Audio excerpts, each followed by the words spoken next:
Hey there, friends. Pastor Dave here with another weekly devotion for all the saints. Hope you're doing well today. I'm going to share a quick reading from Max Lucado's You Can Count on God. This is a devotion about adaptability. In this world, you will have trouble, but take heart. I have overcome the world. John 16:33.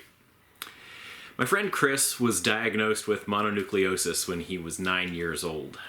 The doctor ordered him to stay indoors for the entire summer. Chris was a rambunctious kid. A summer indoors with no Little League, no fishing trips, no bike rides. Might as well trap an eagle in a bird cage. Chris's dad, however, resolved to find something good in the quarantine. He sold guitars in his drugstore and wasn't a half-bad guitarist himself, so he gave Chris a guitar. Each morning he taught his son a new chord or technique. Turns out Chris had a knack for playing the guitar. By the end of the summer, Chris was beginning to write some songs of his own. Within a few decades, he was regarded as the most sung songwriter in the world. Perhaps you've heard some of his music. How Great Is Our God, Amazing Grace, My Chains Are Gone, At the Cross. I can't help but think that Jesus was praying for 9-year-old Chris Tomlin. What Satan intends for evil, Jesus will use for good. Saints, I really loved hearing that story. As I was going through it, reading through it the first time, I was actually halfway through starting to think, I wonder if this is Chris Tomlin he's talking about. I don't know if you recognize that name. If you attend our Jubilee worship service, you have definitely sung some of his worship songs. If not, Chris Tomlin is one of the most prolific Christian praise artists in the past 30 years or so. He's written dozens of songs that are sung in thousands of churches all over the country.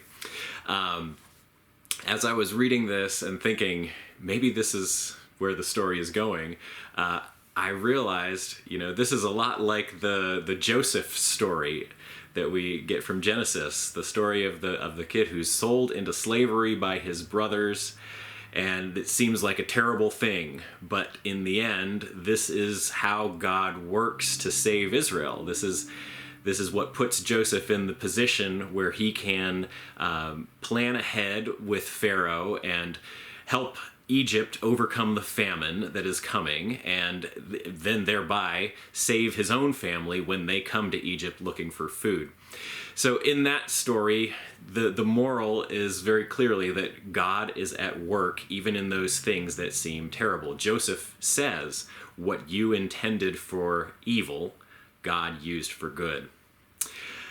What's always kind of tricky in those stories and in those moments is when it feels like we are encouraging people to just grin and bear it and suffer whatever bad thing is going on because maybe God has something better in mind. I don't know if that's always the most satisfying thing to hear in the moment.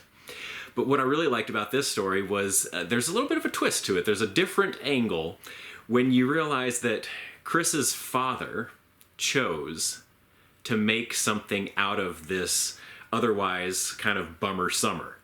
Chris's dad said, well, okay, so you're stuck inside. You're not going to get to do all the things that you normally would want to do. But that doesn't mean that we can't do something. Doesn't mean that we can't try something new. And I think that is a really helpful attitude for us to take to heart. Life doesn't always work the way that we want it to. Things don't always end up the way that we planned. Sometimes we do face disappointments. The question is not, can we just grin and bear it and suffer through and trust that God has something else better at the end of it for us? But can we actually, in those moments, when things have not turned out the way we planned or hoped, can we make a choice to find something good that we can make out of this bad?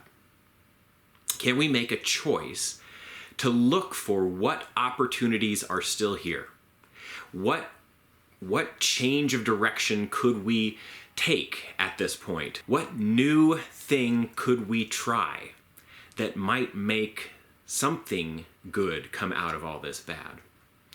And when we do that, we are being actually more proactive and more participatory with God, not just waiting for God to turn our bad into good, but actually engaging with that bad and trying to find the good in it.